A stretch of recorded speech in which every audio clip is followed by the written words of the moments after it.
What does it take for a footballer to transcend continental borders and etch their name into the annals of history? Whenever the discussion of greatest African footballer of all time rolls around, the name Samuel Eto'o is never too far from anybody's lips. The Cameroonian legend is one of the continent's most decorated players and has played for some of the game's biggest and best teams. Some believe this is enough to make Eto'o the greatest African footballer to ever do it. Born into relative poverty in the small town of Uncon, Cameroon in the early 1980s, the young Eto'o's talent was there for all to see from day one. After spending his early years honing his talent at home, in swooped Real Madrid in 1996 to bring the youngster over to Spain. Eto'o spent a year in the Los Blancos youth system before moving up to train with the first team. But this was Real Madrid in the late 90s. So, as you can imagine, first-team opportunities for a 17-year-old kid was sparse to say the least. Now, you've probably seen players with all the talent in the world who maybe won't work for their chance of success before, right? Well, Samuel Eto'o was never one of those players and went out on no fewer than 3 loans in a bid to prove himself to the Madrid hierarchy. In 2000, after one of those successful loan spells with Mallorca, Eto'o made the move permanent and was determined to show arguably the biggest club in the world that they'd been wrong to let him go.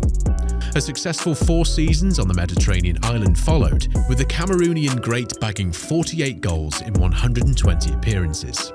This was enough to attract the attention of not Real, but one of their fiercest rivals, Barcelona. And in 2004, after lengthy, complicated negotiations, which actually included Real due to their buyback option, Eto'o became a Barcelona player. Of course, this instantly made him a target for Madrid fans, and his cause wasn't helped during Barcelona's league title-winning celebrations as Eto'o was heard chanting anti-Madrid songs. This landed him a €12,000 fine, and for a short time he became public enemy number 1 where Real and their fans were concerned. How can we encapsulate the profound impact of Samuel Eto'o's career on the world of football and beyond then? Well, his efforts and trophy haul at Barcelona go some way to explaining just how big an impact he made and how he was viewed in his native Africa. In his 5 seasons with the Catalan Giants, Samuel Eto'o basically won it all, and then some. 3 La Liga titles and 2 Champions Leagues, as well as a couple of domestic cup wins to add to the Copa del Rey he won at Mallorca, meant that Samuel was on his way to becoming the biggest African export of all time. However, it wasn't all rosy in the private life of Eto'o, and during his time in Barcelona, he met fellow Cameroonian Samuel Eto'o, with whom he entered into a 7-year romance. Yes, Eto'o was married all along, but unfortunately, that wasn't the worst part about the relationship. After their relationship broke down in 2014, Eto'o decided to write a tell-all expose about their time together, entitled Revenge Porn, Football, Sex, Money: The Testimony of Samuel Eto'o's Ex. The book allegedly included private details of their affair and apparently was supposed to serve as a warning to regular people about sleeping with celebrities. Eto'o won an injunction against Eto'o in 2016, which stopped the book from being published in its original form. However, during the early years of his relationship with Eto'o was in sensational form on the pitch and was bagging goals for fun in a frightening Barca attack, which included the likes of Lionel Messi and Ronaldinho. Eto'o had scored 94 goals in 147 games heading into the 2008-09 season, and he would prove vital once again as he helped the club win their first treble of Spanish League, Domestic Cup and Champions League. Unfortunately for Samuel though, that famous season coincided with the arrival of one Pep Guardiola, who didn't take to the Cameroonian. The pair famously didn't see eye to eye, and despite finishing as Barcelona's top league goalscorer in his final season, he was finding regular playing time increasingly difficult to hold down. Guardiola made the decision to offload Eto'o to Jose Mourinho's Inter Milan in an eye-watering deal, which saw Barcelona give the Italians Eto'o and €46 million in exchange for Zlatan Ibrahimovic. Years later, Eto'o would show he still hadn't got over the whole affair by claiming that though Guardiola lived in Barcelona his whole life, he didn't understand the squad. So, could Samuel Eto'o, a man so used to winning trophies, do it all over again at a brand new club in a completely different country? He would give it his best shot, that was for sure. Eto'o started the 2009-10 season with something of a point to prove after the way he'd been treated at Barcelona and by Guardiola. And he silenced all critics by winning another historic treble for the second successive season. He also made Barcelona and their hierarchy seem pretty silly after sanctioning such a risky move. What Jose Mourinho did with that aging squad in 2010 is often overlooked and should be given more credit than it receives.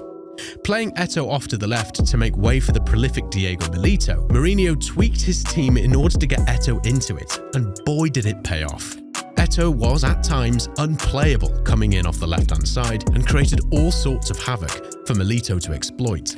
Eto'o would leave Inter after just 3 seasons, but once again he had proven just how much of an asset he could be to whichever outfit he was plying his trade for.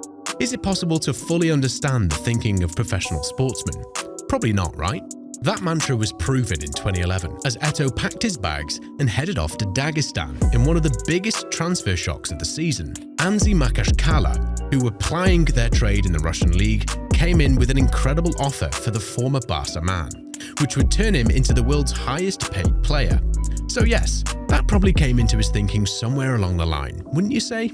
Eto'o spent 3 seasons in Russia, but as their billionaire owner decided to seriously scale back his spending in 2013, Eto'o and the club's other big stars found themselves surplus to requirements. This meant that one of the world's finest strikers of the time would finally be making his way to the Premier League. In August 2013, Eto'o signed for Chelsea in a 1-year deal for an undisclosed fee. But despite decent numbers which saw him score 12 in 35, his 1-year contract wouldn't be extended. Chelsea were also going through something of a transition during this period and would finish the season trophyless. He would spend the following 2 seasons jumping around, first to Everton, where he failed to really get going, and then to Sampdoria, where again, he didn't really set the world alight.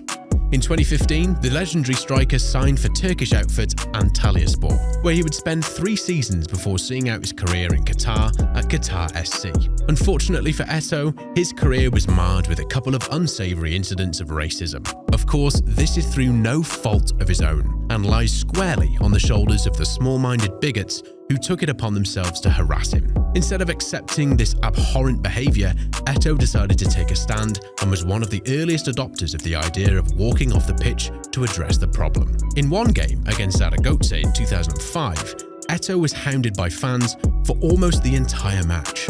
Afterwards, the referee wrote in his match report that the crowd behaviour had been normal, highlighting just how much of a problem racism was, and largely still is in Spain. The fans in question received a ban of just 5 months. Eventually, it became such an issue that the player himself decided to stop bringing his family to games, which to have resort to those measures in this day and age is nothing short of scandalous. After retirement, Eto'o proved that he hadn't lost the fire in his belly when he lashed out at a fan in the 2022 World Cup in Qatar. The fan in question, Algerian social media personality Syed Mamouni, reportedly accused Eto'o of bribing a referee during the Algeria vs Cameroon World Cup qualifying game, which Algeria narrowly lost on away goals. So, how can we encapsulate the profound impact of Samuel Eto'o's career on the world of football and beyond? Well, that sort of question is difficult to quantify. But when talking about Eto'o in relation to his peers, there aren't many who could come out ahead of him. During his career, he won league titles and European trophies, domestic cups, and a whole host of individual awards, ranging from being named African Player of the Year on no fewer than 4 occasions, a record, and being selected in the UEFA Team of the Year in 2005 and 2006. Of course, when discussing African players who have had a similar impact on the millions of fans of the beautiful game in Africa, there's only really a couple of other names who can compete with the brilliant Eto'o. The most obvious one, and a player who Eto'o regularly competed with for titles and individual accolades during his career, is Didier Drogba. The Chelsea goal machine also won everything, but Eto'o will probably point to his 2 European Cups as evidence of his superiority. There are other players such as George Weah, Kanu, Yaya Toure, and more recently Mohamed Salah and Sadio Mane, who all have a fair claim at being crowned the greatest African players of all time. But the longevity and sustained success Eto'o enjoyed marks him out as arguably the greatest of the lot. Who would you guys say was the greatest African footballer of all time? As usual, thanks for dropping in on us today, and remember to tune in again next time when we'll be discussing loads more interesting bits and pieces. And why not share today's video with any fans of the beautiful game you might have lurking on those socials. Oh, and don't forget to subscribe to our channel so you don't miss out on more great content in the future. Bye guys!